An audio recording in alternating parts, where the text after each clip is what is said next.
Hello and welcome everyone. In this video we will see as a parent, what did your child's school do that made you say, you can't be serious? This video is brought to you by the Question Response channel. Thanks to Melissa Martin, Carolyn Overcash, Bridget Mathiak and Angel Singer for sharing their views on this question. Let's go for Melissa Martin's first answer. A little boy in my daughter's third grade class touched her inappropriately. My daughter got upset and went to the teacher and the teacher spoke to them together. The boy said it was an accident and the teacher asked if he hurt my daughter. My daughter said no, he didn't hurt her but he touched her where he shouldn't. The teacher said, verbatim, since he didn't hurt you it's okay. I lost it. I have a habit of going a bit big when it comes to my daughter's safety and well-being. By the time I was done with the situation, my daughter was moved to another class, the teacher was reprimanded, every parent of every female in that class was made aware of how she handled the incident, the school board held a meeting for angry parents and we were given an official apology. And let me access this answer and support the author as a Quora Plus subscriber. Access all answers reserved by Melissa Martin. For Quora Plus subscribers, access exclusive answers from thousands more participating creators in Quora Plus. Browse ad-free and support creators. Start free trial. Learn more. We continue with Carolyn Overcash's answer. One Monday morning, I took my high school daughter into school late. I carried her well-filled backpack. She was using crutches and wearing an open boot cast that reached her knee. Her foot and ankle were grossly swollen and black and blue, and numerous other colors. According to the office personnel, bringing her late would result in an unexcused absence without a doctor's note. Excuse me, a child with perfect attendance and on the honor roll, using crutches and wearing a cast, wouldn't be excused for being late and would get zeros in the classes, even with her parent present? I informed the office personnel that I'd be right back. I then told my daughter to wait in the office, and I'd be right back. I went to the doctor's office and got her sick note, valid for 6 weeks, excusing her from doing anything physical. I also got an additional excuse stating she had been in the doctor's office that morning for additional x-rays and obtained the cast because she had torn ligaments from stepping in a hole. That excuse was later extended, twice, for what became 12 additional weeks. When she stepped into another hole with the other foot, I obtained notes from the doctor up front. Idiots. The office personnel lacked common sense. We continue with Bridget Mathiak's answer. In Germany, religious education is mandatory. You can opt out, but then you have to take an alternative, like ethics. So, when the relevant form came, it had 2 boxes, Protestant and Catholic. We checked neither. Some months later we learned that, apparently, checking none of the boxes meant you were Protestant.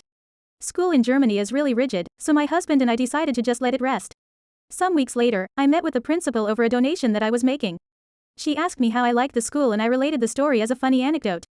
She made some apologies that they didn't have the resources to provide religious education for everyone tailor-fit to their needs. Even the Muslims would attend Protestant classes, so as an atheist, she hoped I wouldn't mind. I shrugged. She promised me to look into it. We met again later that school year. She said she had looked into it and there was the option to opt out for ethical reasons, but at the same time, the school had an obligation to provide supervision during the time and there were no qualified teachers available, only a less qualified educator. They wouldn't learn anything. I think I shrugged again, saying that my son would probably prefer to play soccer rather than learning about Jesus.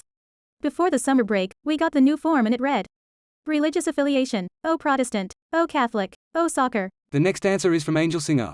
Both my husband and I have food allergies, as does my eldest child, Kiddo.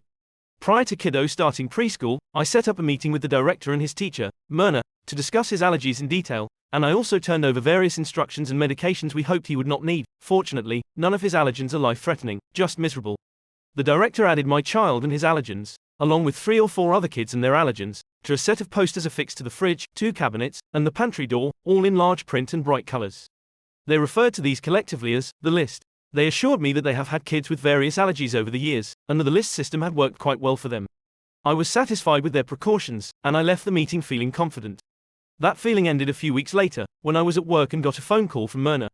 Your child is sick, probably the stomach flu, she reported. You need to come pick him up right away. I asked what symptoms he was having, and she replied, he says he feels sick, his stomach hurts, he's very tired, his eyes are red, and he has a rash. I was instantly suspicious. That sounds like what happens when he's having an allergic reaction. Could you give him his medication and see if that helps? Myrna became indignant. No way is this kiddo's allergies. I would never let him eat anything that's on the list. He's sick. You need to come get him. So I left work and headed to the preschool. One look at Kiddo, and it was obvious he was having an allergic reaction. I gave Kiddo his medicine while Myrna, who was standing beside me, again protested that Kiddo was simply sick. As Kiddo was putting on his shoes and book bag, I went into the food area to investigate. Right there, out in the open, were several cantaloupe rinds and a melon bala. I walked back to the pickup area and asked Myrna, did you feed Kiddo cantaloupe? To which Myrna replied, yes, of course. It was today's snack. I took a few deep breaths to remind myself that there were children everywhere, and I should not indulge in my encyclopedic knowledge of the sort of colourful metaphors that once caused my aunt to ask when I had become a sailor and why did no one tell her I'd been out to sea. When I felt prepared to go on without the sort of language that would make Andrew Dice Clay blush, I told Myrna, kiddo is allergic to cantaloupe. Myrna went into the kitchen, yanked the list off of the fridge door, and slammed it down in front of me. She then demanded I show her where cantaloupe could be found on the list. That's when I pointed to the line that clearly read, no melons. Myrna's face fell. The look of indignation was gone, replaced by utter confusion. She looked at the list, then back at me 2 or 3 times before saying, cantaloupe's a melon. Wow, 8.8k. Many thanks. The video is over. Thank you for staying until the end. I hope the video has you more. If so, you can subscribe and activate the bell to miss any video. Also remember to leave a like. Here is the end of the video. Leave a comment to tell us if these answers are more useful to you. See you soon.